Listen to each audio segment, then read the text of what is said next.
Bienvenue à tous dans votre émission Cette Action, entièrement consacrée aux actions des associations et organisations non gouvernementales dans cette autre partie du continent africain. Pour ce nouveau numéro, nous nous entretenons avec l'association Mezzo Santé Plus qui met en place un cadre d'épanouissement pour les jeunes vivant et affectés par la maladie du VIH-Sida. Il y a longtemps que vivre avec le VIH-Sida n'est plus une fatalité et encore moins une malédiction.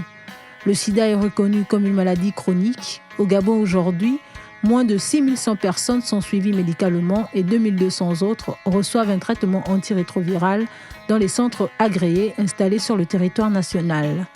L'éradication de cette maladie est possible si chaque être humain, informé, prend sa responsabilité tant auprès des personnes infectées qu'affectées.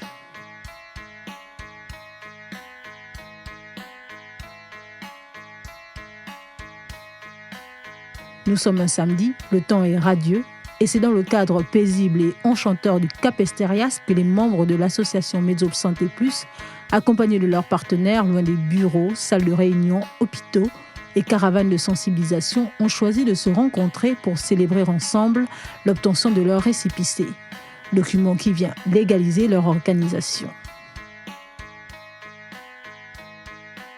Le récépissé, c'est pour que notre association soit fiable par rapport aux différents partenaires et aussi pour bénéficier des fonds qui nous viennent aussi de l'extérieur. Donc, souvent, on a eu ce problème-là. On ne pouvait pas bénéficier des fonds et puis essayer de nous mettre en action sur le terrain parce qu'on n'avait pas ce récépissé. Donc, ça a été vraiment pénible pour nous. Donc, c'est à la suite de ce récépissé que les choses sont en train d'aller de mieux en mieux. Donc nous sommes venus aujourd'hui ici pour célébrer, célébrer en fait notre récépissé et en même temps aussi pour les différents projets d'entreprise qui sont dans notre association Mezzo Santé Plus. Dire que ces différents membres ont participé à une formation du e-time, donc organisée par GIA Gabon et appuyée par l'ONU-SIDA. Et vu que nous faisons partie de cette association qui travaille avec l'ONU-SIDA. C'était vraiment un blocage ce récépissé. Ça a été un blocage et pour nous, on se disait que sans ce récépissé, on ne pouvait pas avancer. Mais maintenant, on se rend compte que non seulement le récépissé est venu appuyer, mais aussi avec notre détermination et la foi qu'on avait par rapport à notre équipe, on s'est vraiment lancé à fond. Aujourd'hui, comme je disais, il y a beaucoup d'entreprises qui sont dans notre association et qui sont en train déjà de se développer, d'autres sont déjà même sur le marché pour commercialiser leurs produits. Donc vraiment ça a été une expérience enrichissante, ça a été une expérience enrichissante et on continue de l'avant et surtout merci à l'ONU-SIDA pour cela.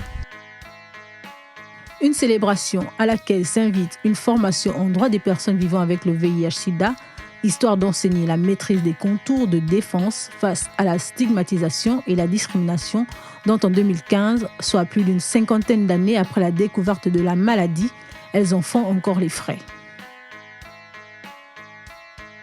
Au Gabon, nous n'avons aucune loi spécifique qui protège les personnes vivant avec le VIH. Mais cependant, même si nous n'avons pas de loi spécifique, nous avons quand même des lois connexes qui pourraient protéger ces personnes-là, indépendamment du fait que ce ne soit pas des lois directement liées au VIH. Je vais prendre un exemple. Par exemple, en ce qui concerne la question de la diffamation, donc on sait que le code pénal gabonais punit la divulgation du secret professionnel ou la diffamation sans que forcément ça n'ait un lien avec le VIH-Sida. Donc en gros, il est question que nous puissions analyser les stratégies, les politiques, les programmes pour voir qu'est-ce qui pourrait constituer dans ces programmes ou dans ces lois-là des goulots d'étranglement quant à la riposte au VIH et voir aussi déjà pour ce qui est prévu au niveau des lois, est-ce que sur le terrain, les titulaires de ces droits-là bénéficient effectivement de ce qui est prévu. Donc il y a un premier travail qui a déjà été fait. La revue documentaire est faite. Maintenant, il est question d'aller sur le terrain pour confronter un peu ce que nous avons récolté comme information théorique pour voir la mise en œuvre, l'effectivité même de ces lois-là.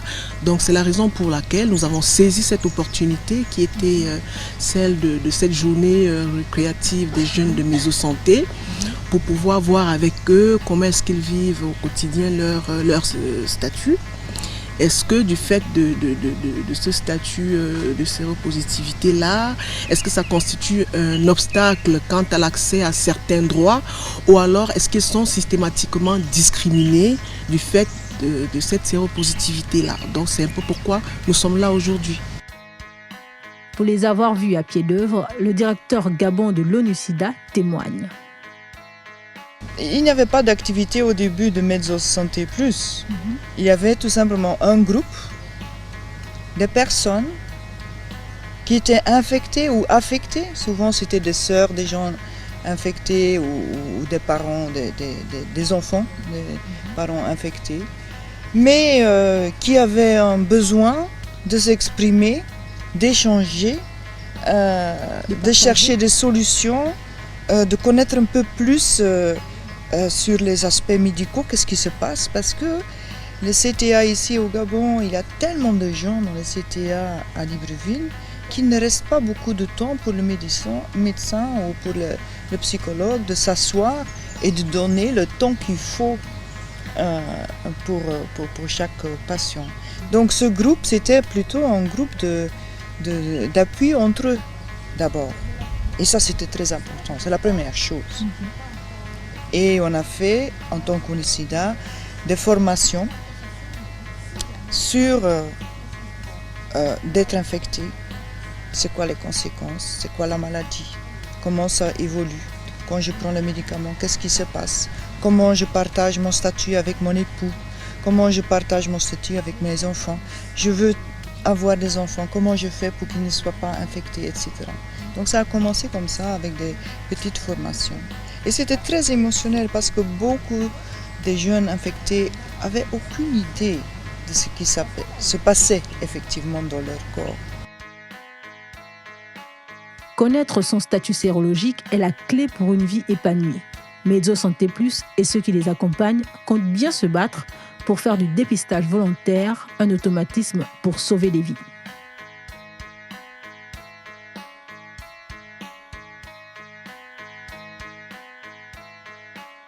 Merci de nous accorder quelques minutes de votre temps, Monsieur Obion Bella Alengui. C'est moi qui vous remercie. Pour nous parler de l'association Medzo Santé Plus. Oui.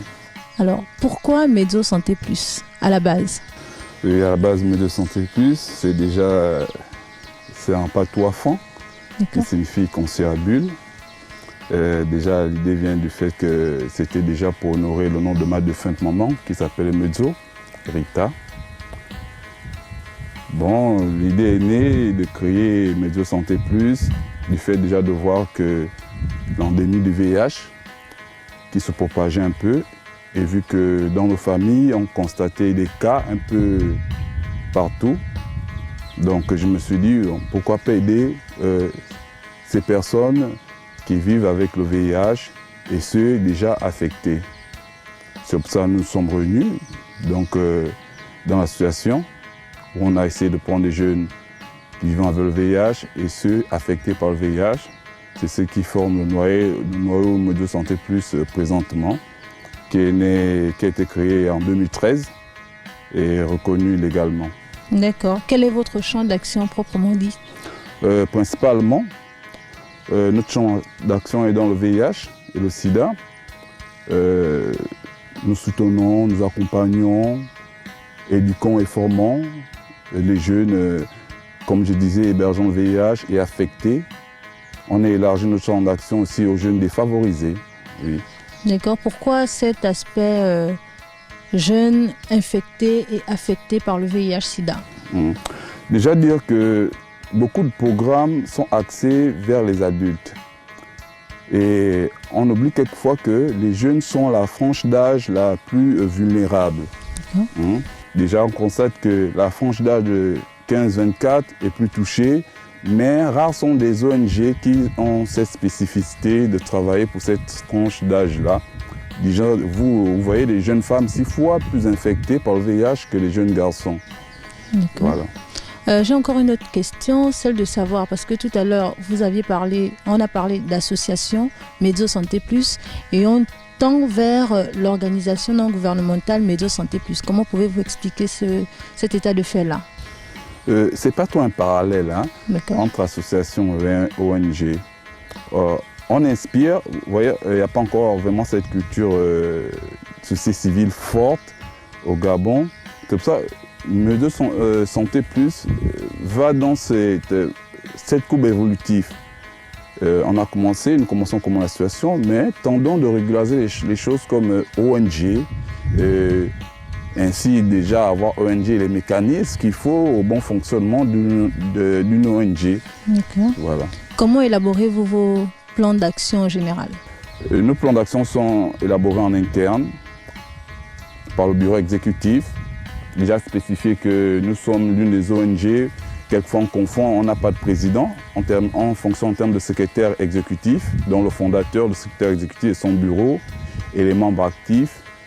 Chaque année, par rapport à un objectif bien défini, soit par le pays, soit par les Nations Unies, nous essayons de conceptualiser le plan d'action.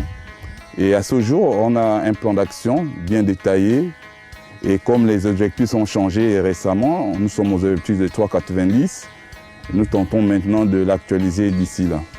Alors, une enquête menée en 2010 par le ministère en charge de la santé au Gabon fait état de 5000 nouveaux cas d'infection chaque année. Dans la tranche d'âge, on en a parlé tout à l'heure, les plus touchés sont les 15 et 19 ans, fait état de 4,8%. Que vous inspirent ces chiffres, vous en tant que membre fondateur de l'association Medzo Santé Plus? C'est pas pour dire que je vais tirer l'alarme. Nous savons déjà que le Gabon, nous sommes une faible démographie, 1,8 million actuellement, et que la jeunesse est à plus de 60%. Maintenant, pour combattre l'effet des nouvelles infections, comme vous êtes en train de si bien dire, vous avez constaté encore que les jeunes sont plus touchés que des adultes. L'ONG Medzo Santé Plus ne peut pas se prévaloir de travailler seul. Nous avons besoin que d'autres jeunes aussi mettent en place des mécanismes de soutien pour cela. On est en train de mettre un leadership de la femme qui est plus touchée. Medzo Santé Plus est déjà dans ce sens-là. On appuie les jeunes qui voudraient ouvrir des structures qui peuvent travailler dans des programmes parallèles pour soutenir les actions et afin d'éviter que les jeunes femmes, les jeunes hommes, toujours soient régressés le taux de nouvelles infections chez les jeunes. Donc ces taux-là, on interpelle simplement le gouvernement à booster les jeunes dans ce sens-là parce que le message mieux passé par un jeune est mieux compris. La plupart des ONG, des associations sont des jeunes qui ont daté et qui n'ont plus actualisé leur plan d'action spécifique. D'accord. Et quels sont les types d'activités que vous menez au sein de Medzo Santé Plus? Et comme je l'ai dit au départ, nous sommes beaucoup dans les sensibilisations et nos sensibilisations sont catégorisées.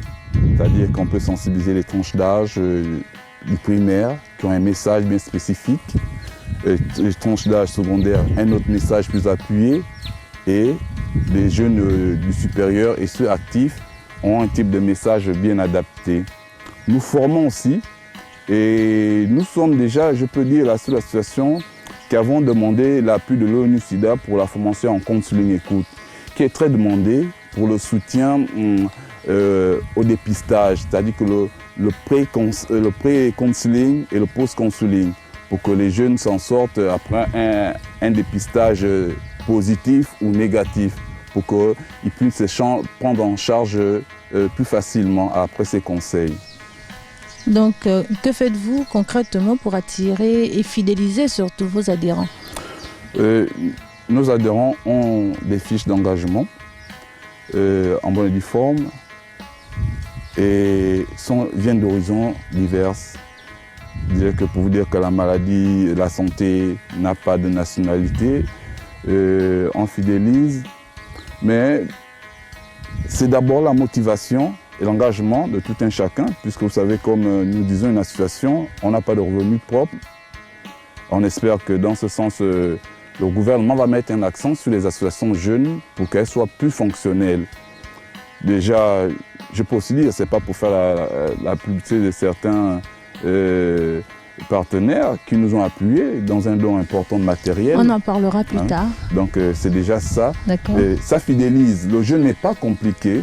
C'est-à-dire que les petits moyens, c'est-à-dire que rendre autonome d'une façon par l'action est déjà quelque chose. Donc les moyens pour les fidéliser, c'est d'abord les booster, les amener à comprendre que ce que l'on fait, c'est pour eux, c'est pour protéger leurs pères, c'est-à-dire nos familles, nos collègues et tout le reste.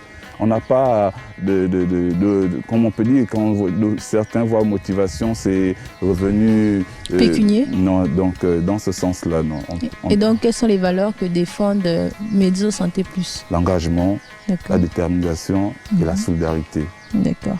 Quels ont été les temps forts pour Mezzo Plus cette année? Ouais, Mezzo Santé Plus a eu des temps forts cette année. D'accord.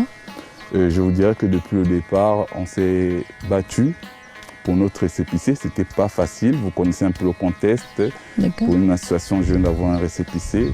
Nous l'avons obtenu récemment avec beaucoup de force. Déjà l'engagement dont je vous ai parlé. Les temps forts aussi, c'est que beaucoup d'aspects des jeunes au sein de l'association qui ont été revendiqués ont été pris en compte par les autorités. Récemment, on sort d'une séance de travail pour l'appui communautaire qui a été vraiment pris en compte.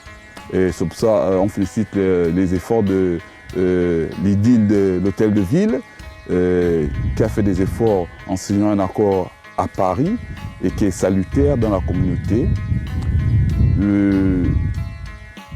Déjà, un environnement d'enquête aussi est en train de se dégager pour mieux cibler les actions, ce qui n'était pas avant. C'est-à-dire que l'environnement devient dégagé. On va doucement à notre rythme, on plaidoie. Et dans tous les sens, on peut dire que tout s'améliore. Tout s'améliore dans la mesure où je vois au sein de l'ONG, les jeunes, les cibles deviennent de plus en plus impliqués dans les programmes. Ça, c'est une très bonne chose. Je peux vous dire à tous les niveaux, vous trouverez Mezzo au Conseil national de la jeunesse, vous trouverez Mezzo au réseau des jeunes leaders des Nations Unies, vous trouverez Mezzo au comité consultatif du ministère de la Santé, avec des partenaires assez rassurants sur le plan national et à l'international. Alors, avez-vous déjà élaboré une feuille de route après l'obtention de ce récépissé? Déjà, vous dites que le récépissé ne date pas d'un trimestre. D'accord. C'est pour vous dire. Mais bien avant ça, on avait déjà édifié. On n'a pas attendu le récépissé pour élaborer la feuille de route. On n'a pas attendu le récépissé pour faire des plaidoyers. On n'a pas attendu ce récépissé pour faire un plan d'action qui correspondait d'abord aux anciens objectifs et un nouveau qui va correspondre aux 3,90, donc dépistage à 90% chez les jeunes, 90% de personnes sont sous traitement, personnes dépistées, et 90% sous traitement auront une charge virale supprimée d'ici 2020. Vous parlez de dépistage, vous parlez de suppression de... Le dépistage, la prise en charge et la suppression de la charge virale. D'accord. Pensez-vous que Mezzo ait les moyens de sa politique? Mezzo est un partenaire. En ce qui concerne l'environnement VIH, vous ne pouvez pas prévaloir, quelle que soit l'institution, même si vous êtes pourvoyeur de fonds, dire que vous allez endiguer la chose seule. Donc autour de nous, il y a un ensemble. On a nos décideurs politiques qui font vraiment des efforts. Déjà, vous dire qu'on connaît ici au Gabon la gratuité du traitement. Maintenant, on est en train de faire des efforts pour que les traitements annexes, c'est-à-dire les bilans, soient gratuits pour ces jeunes-là qui vivent avec le VIH pour une meilleure observance. On essaie aussi déjà de faire avec les partenaires toujours. C'est-à-dire que c'est tout un mécanisme où il ne faut pas être seul. Il faut travailler la société civile, les organes internationaux, le secteur privé et l'État en toute synergie. C'est d'où ce comité consultatif, je vous ai dit récemment, a été vraiment une première au Gabon. Et on dit chapeau. D'accord. Et le dépistage chez les jeunes, le message passe plus ou moins? Le message passe. Bon, vous avez une tranche d'âge de jeunes de 12 à 16 ans. Atteints par la maladie du VIH? Oui. D'accord. Oui, il y a cette tranche d'âge-là. Mais vous allez savoir que pour atteindre l'objectif 90 au dépistage, nous sommes encore confrontés à bien nombre de choses que nous tentons de régler. C'est-à-dire l'autorisation parentale est encore dure. C'est quand même causé au contexte culturel, aux appréhensions qu'ont encore certaines familles à faire dépister leurs enfants. Mais nous disons quand même que la santé est un droit pour l'enfant. Si les parents comprennent le fait qu'il faut dépister les enfants systématiquement, c'est les sauver la vie, vous comprenez que les parents vont adhérer. Donc, le noyau familial est la partie forte pour atteindre cet objectif. Si les parents incitent les enfants à se faire là, donc à sauver leur vie, je pense que les enfants adhèrent facilement. L'enfant seul ne peut pas prendre la décision d'aller se faire dépister sans autorisation s'il n'a pas encore atteint sa majorité. Mais il y a des dépistages systématiques pour les jeunes femmes enceintes, par exemple, parce qu'il faut bien protéger le bébé. Donc, dans ce cas-là, on essaie de mettre des mécanismes où on peut sauver les vies. Quand je parle, Mesures Santé Plus ne peut pas déclencher un mécanisme de ce type seul. Nous faisons les plaidoyers pour que le dépistage soit systématique pour les jeunes. On dit dépister un jeune, se sauver. Mais on est confronté quelquefois, les campagnes de sensibilisation et de dépistage sont confrontées quelquefois à l'autorisation parentale. Nous plaidoyons. Déjà, les médias sont là pour passer le message que faites dépister vos enfants, c'est les sauver. Dépister, rapidement prise en charge et une charge virale supprimée. Si vous ne faites pas ça, l'enfant fait quoi? Il développe la maladie dans ce sens-là. Et c'est une vie humaine qu'on est en train de perdre, un potentiel leader qu'on est en train de perdre parce qu'on a encore ces blocages, ces tabous culturels. Vivre avec le VIH-Sida de nos jours, c'est beaucoup plus accepté, vous pensez? La personne vivant avec le VIH ferait le tour, peut vivre avec ça tranquillement. Mais en essayant de voir un peu, quand on analyse l'environnement, c'est l'entourage le plus souvent qui n'est pas encore assez éduqué. D'où le fort taux de stigmatisation. Vous allez vérifier l'index Stigma qui a été réalisé récemment par le ministère de la Santé et la DGPS, que le taux de stigmatisation est très élevé. La stigmatisation, pourquoi? Parce que les populations, à un moment, la courbe de connaissance a été haute. En ce moment, on a l'impression qu'elle a régressé. Donc, il faut donner la bonne information. Si vous voulez que les personnes vivant avec le VIH, par exemple, viennent un jour devant vous, nous, on en a dans l'ONG. On en a ceux qui hébergent, ceux qui ont perdu des parents, on en a. Mais pour qu'ils viennent vous dire que bon, on vit avec ça, il faudrait mettre un environnement où tout le monde, on sait que toute la population, déjà spécifiquement la population jeune, est bien informée. D'où multiplier les programmes de sensibilisation envers la jeunesse, envers les parents, pour que les tabous d'autrefois où on liait la maladie chronique, parce qu'elle devient une maladie chronique VIH, à la mort. En ce moment, vous prenez vos traitements, vous avez le même taux d'espérance de vie qu'une personne négative.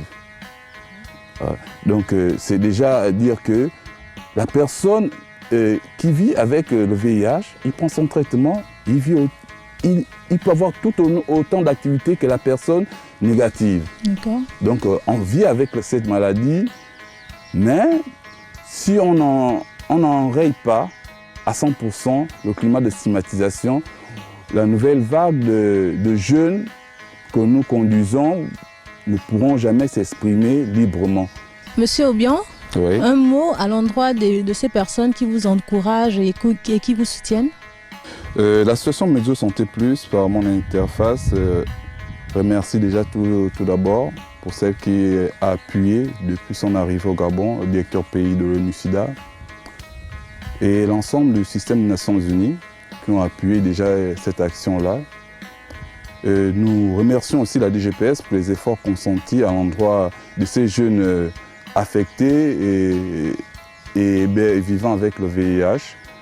Le gouvernement, par le ministère de la Santé, qui fait de plus en plus d'efforts. Et nous disons déjà à l'endroit des jeunes aussi de multiplier le cadre associatif comme Medzo Santé Plus, parce que seul on ne peut pas prétendre, plus nous sommes nombreux, plus les plaidoyers sont forts. Donc la jeunesse, parce qu'on considère quand même que dans chacune des familles au Gabon, nous avons une personne qui vit avec le VIH. Donc il est de notre devoir de soutenir ces personnes. Donc je remercie déjà le gouvernement, les partenaires internationaux, dont spécifiquement le ONU-SIDA. D'accord, merci beaucoup de nous avoir accordé cet entretien. Mais je vous remercie tout de même. Vraiment, c'est pour nous un plaisir de répondre à votre émission pour les jeunes, donner la voix aux jeunes. On pense que ça va être porté à la plus haute autorité pour qu'elle prenne en compte que oui, ces jeunes-là font des actions pour que les objectifs 90 soient atteints, les 3,90. On doit s'approprier cet objectif-là, le dépistage. Et d'ici là, qu'on aurait ces actions-là, on pense que Canal 7 sera là pour encourager ces jeunes-là. D'accord. Pour aujourd'hui, cette action s'est terminée. Nos remerciements vont également à l'endroit de l'association Medzo Santé Plus de nous avoir reçus. À tous et à toutes, merci de nous avoir suivis et à très bientôt sur les antennes de Canal 7, votre chaîne panafricaine.